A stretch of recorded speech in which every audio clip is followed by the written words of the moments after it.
So I'm going to start a quick demo to kind of show some of how we work with things with Git and GitHub and Unity. Okay, so these are like the three things to bear in mind. They're things we're working with, and it's important to know they all have different purposes. So Git is the almost a protocol that allows us to share projects and send them up to a remote repository. GitHub is where we're going to store our remote repository. It's also where we're going to submit assignments because it allows us submit assignment sizes over 1 GB, which Brightspace does not allow us to do. Um, and then it also, yeah, it lets us view changes and stuff like that. Then the other thing is that we have Unity, and that's where we're remaking the game. Okay, and that's kind of the main thing to know. Okay, so our repository is our kind of public source of information, and then like Git manages how we send stuff back and forth between that repository, and Unity and JetBrains Rider is how we make that game. Okay. The other thing to know is I haven't used it. I am going to test it out this week, but there's a Unity Git plugin that you can get that will, like, from the asset store, that will allow you to use Git kind of integrated into Unity. We'll start off with SourceTree, or sorry, not with SourceTree, that's another piece of software we can use, but with GitHub Desktop, and we'll see how that goes. We'll also see, I'll just show you that you can use Git on JetBrains Rider as well, which is kind of, I find it very convenient to be able to use Git where I'm writing code. So having access to that there is kind of very useful. So to start off, I am logged into my GitHub account. Here's my name. I can set my status.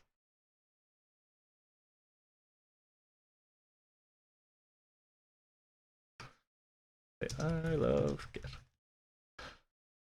You don't have to set your status. I'm just doing that for no reason. So basically, when I'm logged in and I have an account, I can come over here and I can go to where it says repositories, and I can click this new. Okay, and what this is going to do is this is going to create a remote repository. So inside in GitHub, this is going to be a place where I can go online and I can see what the current state of the project is. Okay, so I'm going to call this Git test repo. Okay, so again, it gives you some hints there for stuff that's important. Yeah, cool. I can put a description there if I want, but I don't have to, and I can make it public. I can add a README file, which would be a description of the project. Now, one thing that is, I suppose, important to bear in mind is that when we're working with Unity, and especially Unity with Git, there are certain files we don't want to sync. So there is, let's say there are library files that are created every time we open our computer and stuff like that, or anytime anyone opens a project that are kind of references to our own computers. We actually don't, we want Unity on our local machine to create those, and we want GitHub to ignore them, basically, or Git to ignore them. And to do that, we're going to add what's called a git ignore. Okay, and I can go git ignore template here, and if I start typing Unity, it has a Unity git ignore template. Okay. So with a Unity git ignore template, it knows what files and folders and stuff it needs to ignore. Then there's here, change the default name in your settings. You can click this, you don't have to, but I can come over here and I can call this master.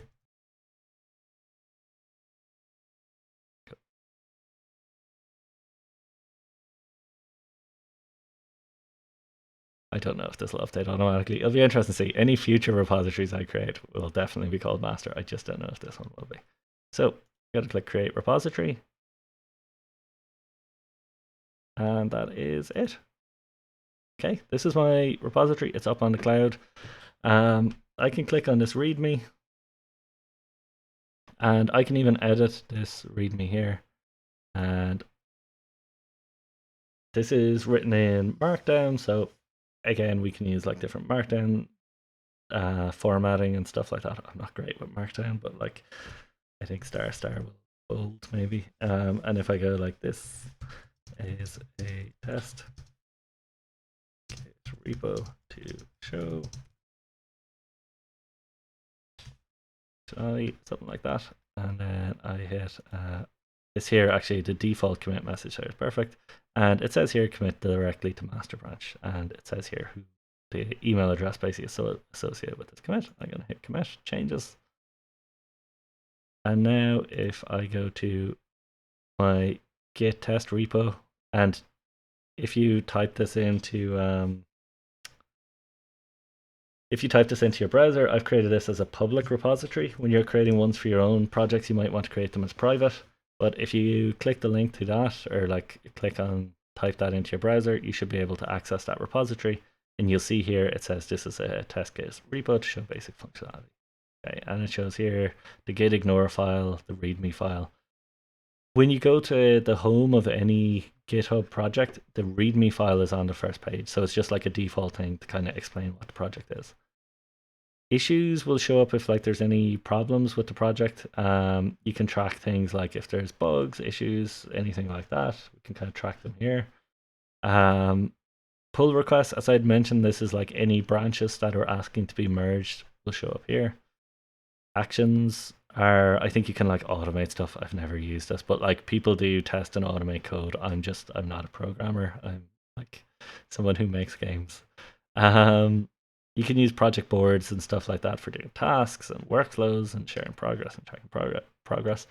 One thing that's important is there's a wiki here, and when we're working on the first assignment, you're actually going to use the wiki feature to kind of detail out your level design plans. Okay, so it allows us kind of share all that information as a class, and kind of we can create a new page, and it's here, and let's save the page.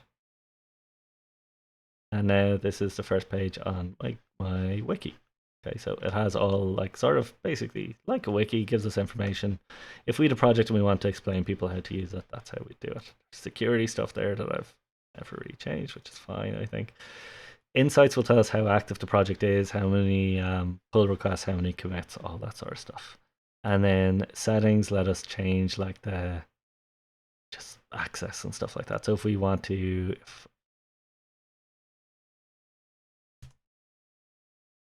can't remember my GitHub password, but Google can. So if I wanted to invite a collaborator, let's say I can do. So if I wanted to invite Baz, I can just do this. I can add Firewater's onto a repository, and whenever he accepts, he'll be able in this project and he'll be able to make changes and stuff like that. Okay, so it shows there's one invitation. That's the one that's gone out to Baz, and he has access to join this project as a collaborator if he wants. And they're the main things we have to worry about there with Git. They're like the things, not that like we won't be working on GitHub too much, but it's useful. It's useful to know what's involved in it. Okay. So this is our project setup, and now what we want to do is we want to take this from the cloud, from GitHub, and we want to bring it onto our computers. Okay, so to do that, I'm going to go to GitHub Desktop. You might need to log in to GitHub Desktop. How do you do that, though, is another question. I don't know. I'm sure when you open this up for the first time, it'll ask you to log in with your Git credentials. I think it even lets you click a link and it'll take you to the browser where you're logged in, and you can log in. You can authorize it through the browser without needing to type in your password. I'm not certain on that front. So what I'm going to do here is, instead of creating a new repository or a local repository, I'm going to clone a repository. And because I'm logged into my GitHub account, it knows all my repositories. So I'm going to go for this git test repo that we created. It asks me where the local path, so this is where it's going to put this Git project, or this kind of working directory, or this Git repo, and it's going to put it here: C users John H documents GitHub/Git test repo. Okay. I could choose there and put it wherever I want, but the default location is kind of handy. And I'm going to clone that. Cool. And here is my project. Okay, this is it. We'll see like there's not really much to it. We can see like updated readme, initial commit where we like created the project. So we already have like a very basic history. So it shows what we changed on the readme and stuff. So what I'm going to do is now go to Unity Hub, because what I want to do is start working on this and getting Git basically working on the project. So I'm going to create a new project. I'm going to create it with 3D, and I'm going to call it like a Git Demo project. GitHub, cool. So I'm going to go to GitHub folder, and it's this Git test repo. So this is the folder that's being synced from the cloud. Hit select folder. That's it. That's all we need to do. And if I hit create now, we'll give it a second for Unity to create like our default folders and default assets, and then we should have all the files there. And we might even see in a second, yeah, cool. If we click on this changes tab, we'll see here all the files that have been added to that folder.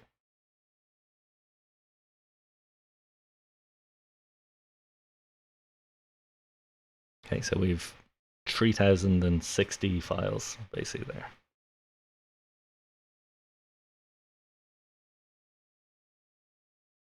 And here's our Unity project.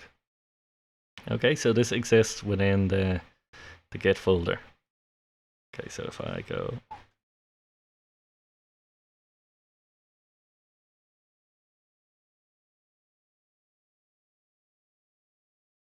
Documents, GitHub, Git test repo, this is my Unity project folder, okay? So basically what that's done is once we start putting files in a folder that's managed by Git, it just looks to see if there are any changes. There is a manual way to run Git where you're using command line, but it can be a little bit more complex, and I think we're better off avoid it basically. You do have to save any changes you do manually. So at the minute, if I come back to GitHub desktop here, this is telling me there are these 4,666 changed files in that folder. Okay. So that means all these files are here, they've been changed. But at the minute, I haven't committed these, which means I haven't saved them to my local repo. Which means that I don't kind of have a history of these changes, basically. And then I also haven't pushed them to the remote repository. Does that make sense? So to get these, if I like go to the cloud now, if I go back to GitHub, I don't have any changes here. Okay, so there's nothing basically done differently here. Okay, so what I need to do is I'm going to do my first commit. I'm going to just type in created empty. Why did I do a capital E? Empty 3D Unity project. Okay, if it's a detailed commit, you can put a description, but this should be fine. And I'll hit commit to master. It just works to commit it. And you'll see here in a second now, because this is quite a big commit, it'll just take a few minutes to get done.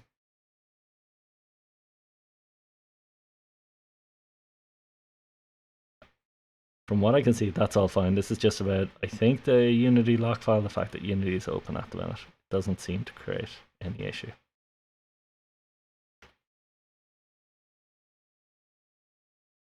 Did I hit the wrong button on that?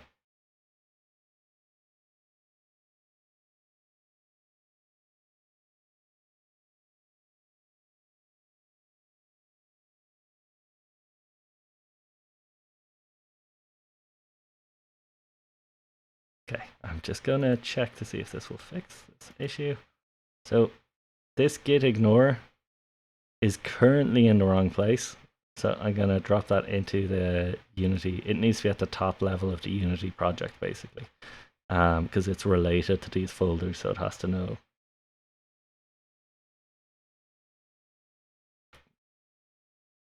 So you'll see now that there's less changes.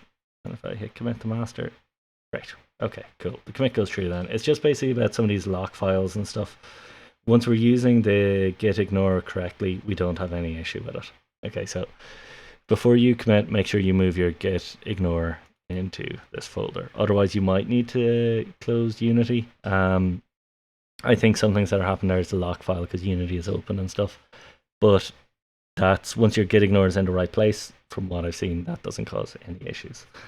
Um, yeah, and basically, like all that was doing was showing me what had changed, and we see here now nothing has changed because I haven't changed anything on the project. Um, and then so that's what that was doing, and then I did the commit. Okay, and now in my local repo, I have this commit. It shows me here, and it shows me here, okay, that I have to push origin. Okay, so basically, this little arrow tells me my project is one. Sorry, I think I clicked a little there, but this project is one commit behind or one commit ahead of the remote repo. Okay, so this, if I hit push, it's going to push this to the GitHub. Cool, that's it. And now that it's pushed, if I come back here to GitHub, I should be able to go and see. I might need to refresh the page. Yeah, cool. This is all updated now. And I can click here and I can see the 3 different commits. Okay, so hopefully that makes sense that the first thing I need to do is commit, which means that basically I'm saving the work locally. Then I need to push, which means I'm sending it to the repo, and then I can just like update that to see. Um, there are some space constraints. Basically, your local repo has a full history of the project. So let's say you'd like 100 GB audio file that you changed every commit, you'd like run out of hard drive space fairly quickly. And no, you don't need to zip anything to get it up on Git. Okay, like so you can, when you tag stuff, it actually lets you like download stuff through a zip file and stuff like that. So it'll give you the download option to like kind of compress it into a zip file. Um, there's, I don't know if there's any issue with the size of a commit, like as in if you're limited to a maximum commit size, or like a maximum project size. I have seen people encounter issues, but it's when things start getting pretty big. I think as long as individual file sizes are below like gigabytes, you should be okay. And I think generally for games, it should be fine.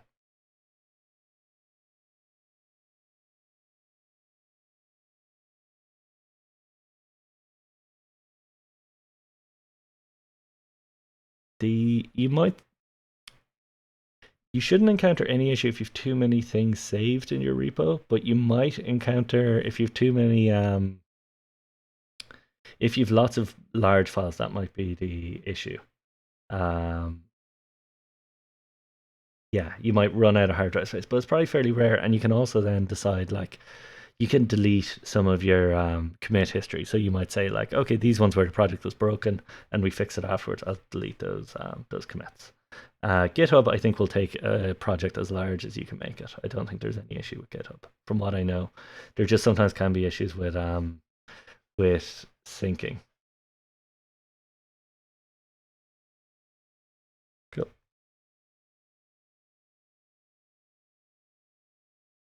So then this is my repo. I'm currently working on the master branch. What I'm going to do is create a new branch. Okay, and I'm just going to click here and I'm going to call this develop.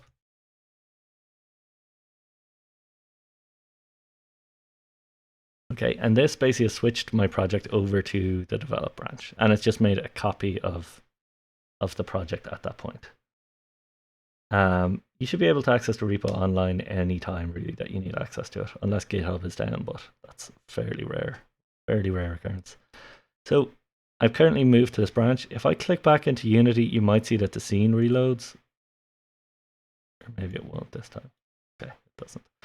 Once I start changing this branch and we switch between branches, we'll see things happening. So what I'm going to do is I'm going to, here in my develop branch, I'm going to create a new folder.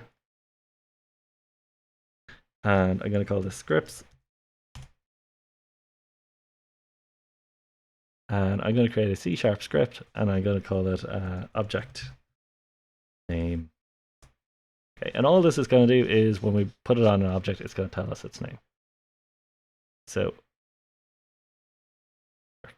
this should open JetBrains Rider. Cool.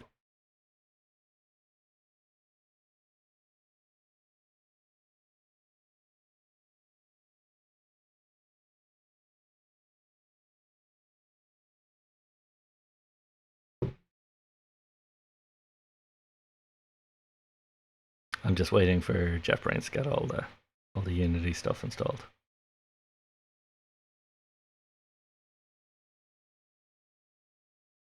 So all I'm going to do here is in the update of the class, I am going to I'm just going to write a very short line of code that's going to print the game object's name. Okay, so something really simple. So all I'm going to do is print and game object dot name. Okay, that's all. Okay, really simple script. What this means is every update frame, so every like frame of the game, every graphics frame, it's going to print out the name of this game object. Okay. There's an error down here that we'll look at in a little while because we can actually install Git and work it through JetBrains, which is kind of, I find, quite handy. You might not, but we'll see how you get on. So print game object dot name. Okay, what this means, print, is just going to print something to the console in Unity, which is here. This is the console. It'll also show up on the very bottom of the screen there. Game object is one of these things, so the camera or the directional light, and dot name is the name that it has here. Okay, so that's all the script does. It basically attaches to the game object and changes its name, or tells it to print out its name. So I'm going to save that script. So I'm going to go File and Save. Save all. Cool. So that's that file saved. And now if I go back to this project folder and I attach this, I'm just going to show if I press play now, like nothing basically happens in this game. Just so that we know there's not anything there at the minute. And then I'm going to attach this to directional light.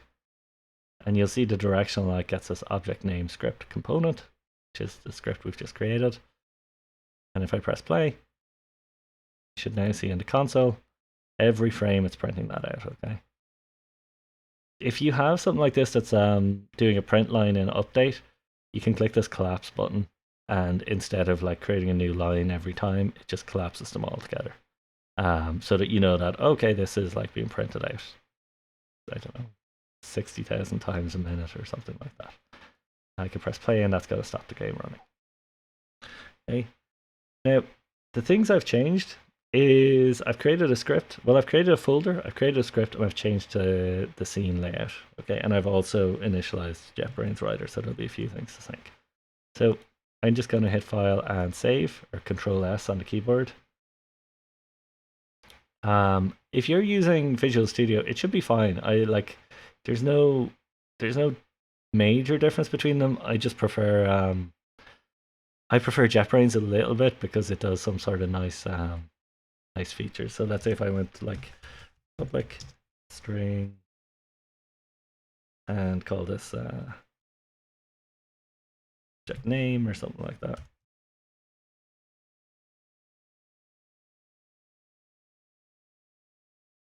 So it's going to tell me here that this is unchanged in Unity. Okay, so it says like usages have been not found, it's unchanged. So let's say if I call this light friend.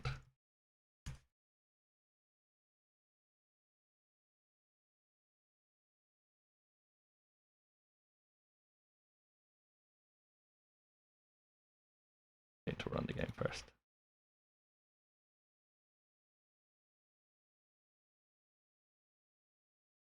Chat.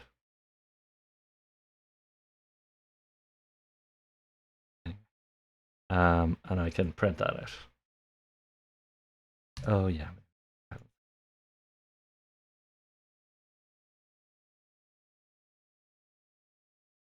Save the scene, and let's see. Yeah, there we go. So once we save the scene, it shows up here, my light friend.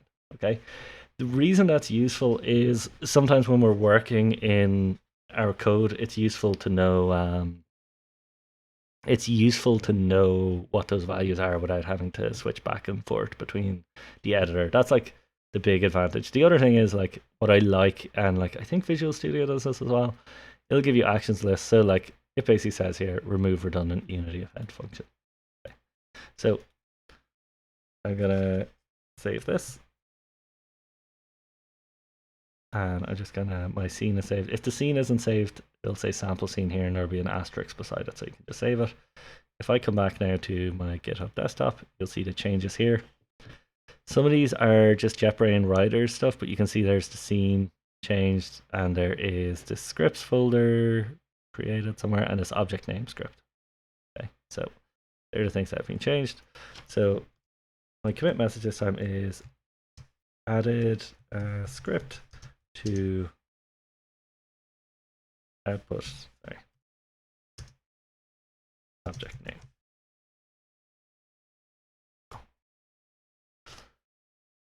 Cool, and that's committed there. You can see again, I need to push that. So if I come back to the browser, refresh here, okay, that's still not on the on GitHub on the web. Cool. Yeah, so there's no changes there yet. Once I hit this publish branch, it's going to publish this branch and it's going to have all the changes. Done. It's going to push it. Cool. Now, this is where branches are interesting. Okay. You might look at this and be like, well, I just push stuff there. Like I can see here inside in my history, like I added the script just now. Like what's going on? Has GitHub not updated or something like that? Okay.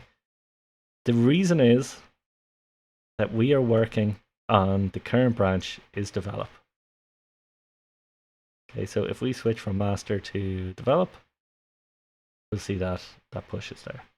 Okay, so this information is now there on that branch. The thing to be conscious of with that is, and I can actually show you. I'm going to just close that file for a second to make sure this goes okay. If I come back here to Git and I go to, and just to prove this is all working, because I don't know if we checked to see, we didn't. So it's printing out my live friend every frame. I press play. I come back here to GitHub, and I'm going to press master, and I'm going to say here, leave my changes on develop. Okay, and I'm just switching branch. Now, when I go to Unity, you'll see it reload some of the script assemblies and stuff. It'll ask me if I want to reload the scene because the scene has changed. And now if I press play,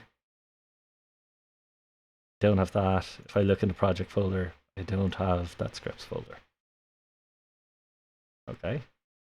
Hopefully that makes sense. This branch basically is, what we'd say is that master is currently behind develop. And that's that we've made changes to develop that master doesn't yet reflect because we don't want it to reflect them yet. So I can click this if I'm working with people remotely, they might say, oh, I've made a change, you can fetch, and like you'll see it pop up there and you can bring it into your own project. So that's basically what's happened here at this stage. What I'm going to do is create another branch.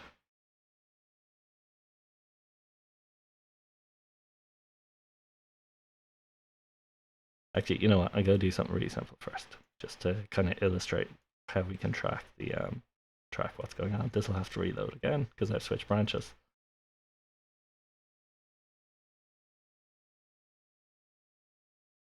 So here, what I'm going to do is look at, JetBrains gives us all these suggestions of stuff we should do. So I'm going to click this. It's saying here, remove this. Okay, we're not currently using any of those. We're only using Unity engine, so we're going to be able to tidy up our code, make it a bit shorter. It's also saying we're not using this entire function. And does it have something here? And it's telling us like, look, it's safer in terms of code to write this as private. Okay, so just that it's clear. So that if someone looks at this, there can be no ambiguity about it. Delete out this comment as well, actually. And I'll maybe add a comment in here, and I can say the name of the object, the inspector. And I can hit save on that. So this shouldn't affect the performance of the script at all. It just makes it a little bit less, it just means there's a little bit less going on it. Highlight friend, there we go. Cool. Cool. And if I come back here to GitHub desktop, I'm going to see that I have changes, and it shows me here what the changes are. Okay, and this is the power of, this is one of like the useful things about this. It shows me this is the file I've changed, and it's telling me I've removed this, so I'm not using these directives, and it's telling me I've removed all of this. I've removed update, void update, and replaced it with private void update, and I've also added this comment. Okay, so it gives me a very clear outline of what's changed in the file, and this is why if something goes wrong or there's an error, it's often quite straightforward with or reasonably straightforward with Git and GitHub to figure out what the issue is and resolve it. Okay, and I'm going to say, I'll say refactor of object name script.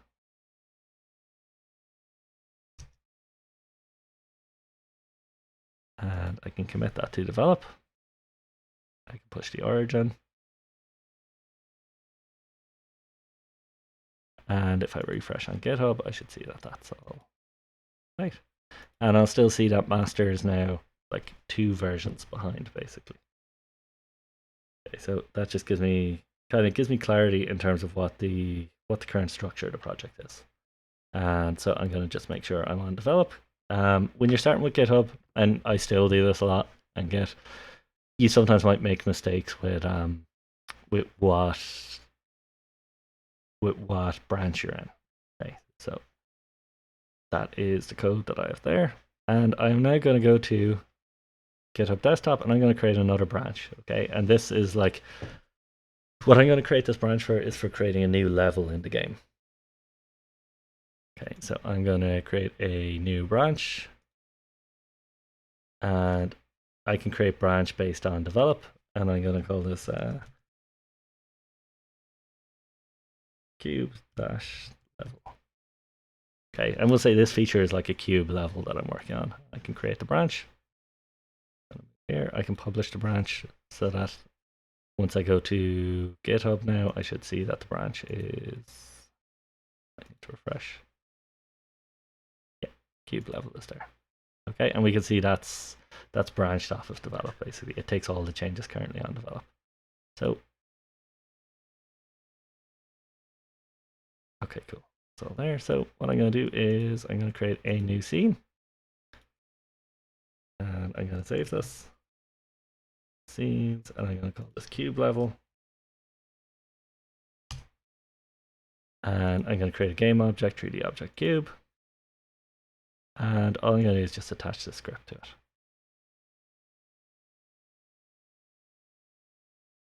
Okay, and that's basically it. So if I press play, it should now, oh, probably won't have a, yeah. So it says, like it's printing out nothing there, so I just need to give this cube a name.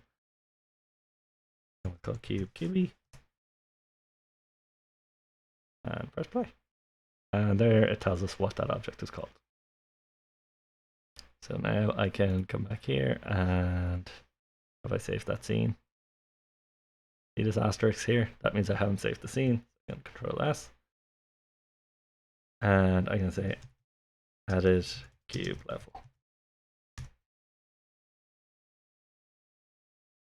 And I can push that. And if we jump to GitHub now and we look at develop, we'll see develop finishes here. Cube level has this extra commit that I've just done. Then, yeah, okay, cool. So that is that. Now, I'm going to make a change to this script. Okay, and what I'm going to do is I'm going to create a start function, and I'm going to say if object name equals null, and I'm going to just give it a name. Object name equals, it's going to be a string. Sorry, I'm using an Apple keyboard, so I'm getting confused where some of the characters are. Object name, I'm going to call this nameless one.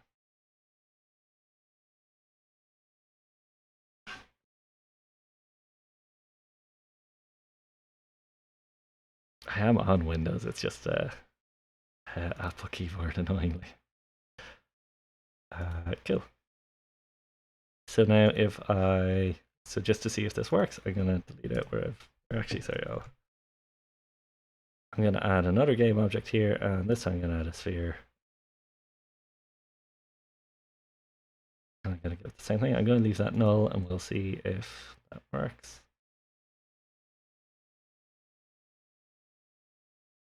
That might need to be.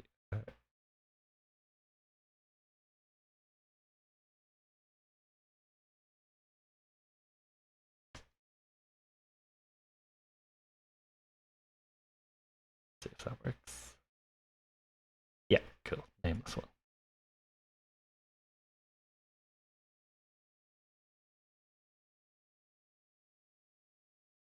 So all that happened here is I created a new void. I've called it start. I said if the object name is an empty string, so not a null, then object name should be nameless one, so that it gives it a name, and then we're still printing out the name. Okay. So then I am going to save that. That's all saved. How do I save the scene? Control S. Control S, Control S, Control S. That's the key. And then I'm going to say added sphere and sorry, and dstring default name. And I'm going to commit that. Now I'm going to go back to develop.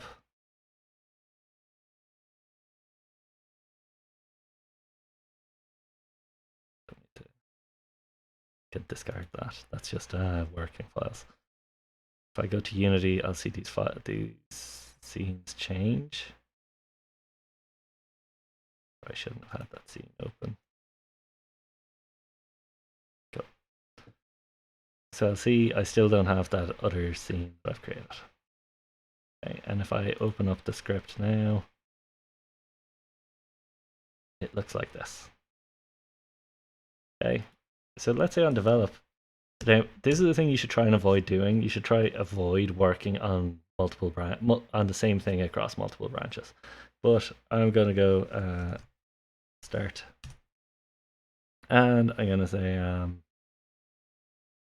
print. Okay, I might now only want it just to print this on the start. Okay, so then I'll just take this code from here. And I have the comment with it. And that is now my code. So, system. And I can save. Don't think anything has changed in the scene. But if I play the game now, you should see that my light friend is just called once. Okay, so instead of being called every frame, it's just called once, basically. So now, I got to get up, desktop, and I'm going to say moved print object name to start. And I'm going to commit this to develop. And if I come here to this, actually I haven't pushed, it's the other thing.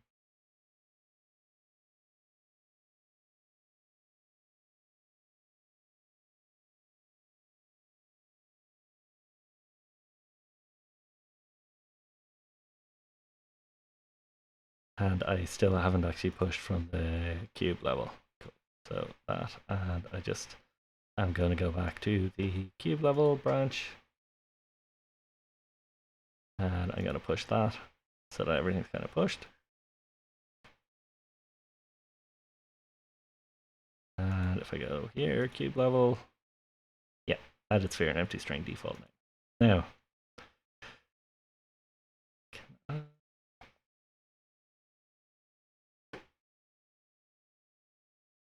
want to see if there's some good way to see how this project looks at the moment.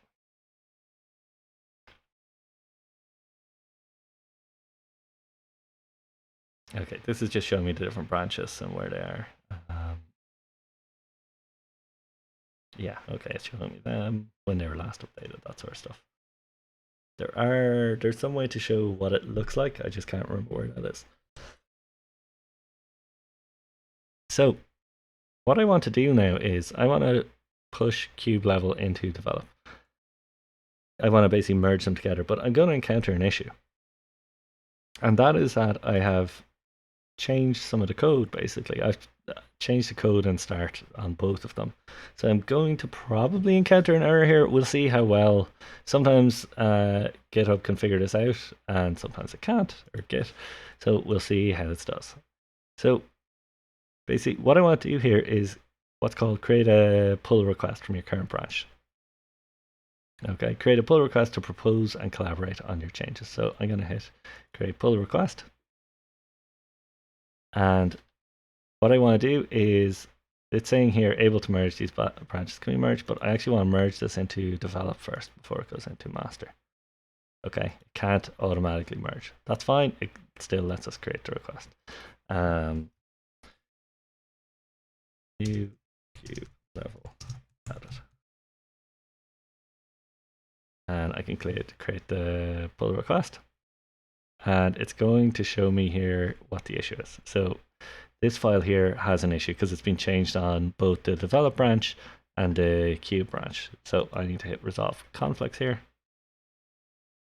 Okay, and it's showing me what's happening here basically. So I've deleted this. So I can look at this code and basically what I want to do is say that, okay, I'm going to get rid of the update function altogether. I don't want anything happening in update.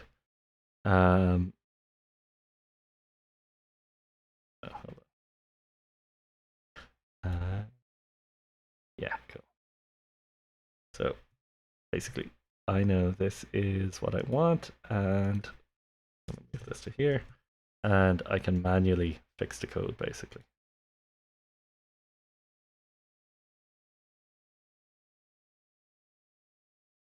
Okay, and we'll just see if that works. Marked as resolved. Okay, and now I can merge.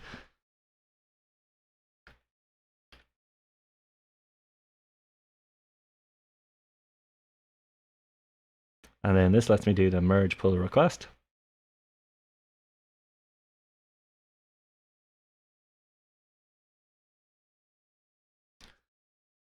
Confirm merge. Cool. Now, what I can do here, and I'll come back to this in a minute, I can delete this branch. If you're working on this for an assignment or something and I'm asking you to create your own level, don't ever delete the branch that you've worked on. Okay, I'll want to see that history there. If this is a game project or something like that and I'm happy to have the code in there, that's fine. But just don't delete branches for now. So if I come back here to this, I should be able to come into develop, switch to that branch. And if I look at the history, oh, I might need to fetch origin because it will have the, yeah, cool. So basically I just need to pull those changes from origin. Okay, and now if I go to my develop, go here and press play. Should now have that just printed out once. Yeah, and then I should still have my cube level. And it should say cube and nameless one in the console. Yeah, cube and nameless one. Okay, so I was able to resolve that issue by looking at the code and deciding, and often it's that you have to look at like what is the functionality you want and make a decision based on it. That's why sometimes it won't really automatically figure it out because it wasn't sure where I wanted the code to be. So that is basically those branches merged. I can also, if I want, go here to branch and I can, sorry, if I switch to master. Okay, so master is like the empty project, and let's say I want to release this to test it with players. Like, I need to close that scene. Don't save. There's really nothing there to test. There's no scripts. There's nothing. It's just the empty Unity project.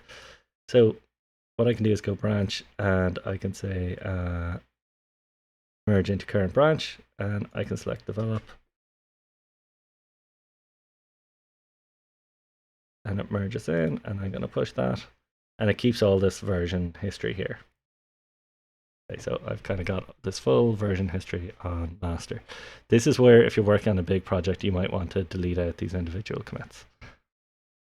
Okay, but now if I back to the screen, it should reload the level. And now this default one should have all the functionality. So our master now is kind of fully up to date, basically, with all the code we've written. So this is ready to release to players if this was the way our game was going to work. Okay. So if there are any that's like the main stuff. The I don't know if it works. Like you can see these are merged here. If I go to code, get that repo, sorry. Add master, it's all here, it's showing me where it is. I could create a tag and basically like tag this as a release. And like I'll call this version 0.1. And this is pre-release and publish release.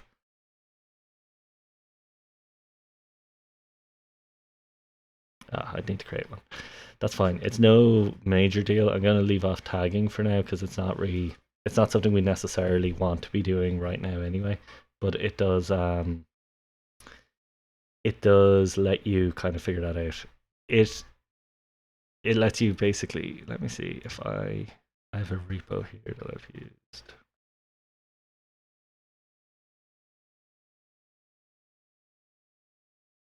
I think this is a tag.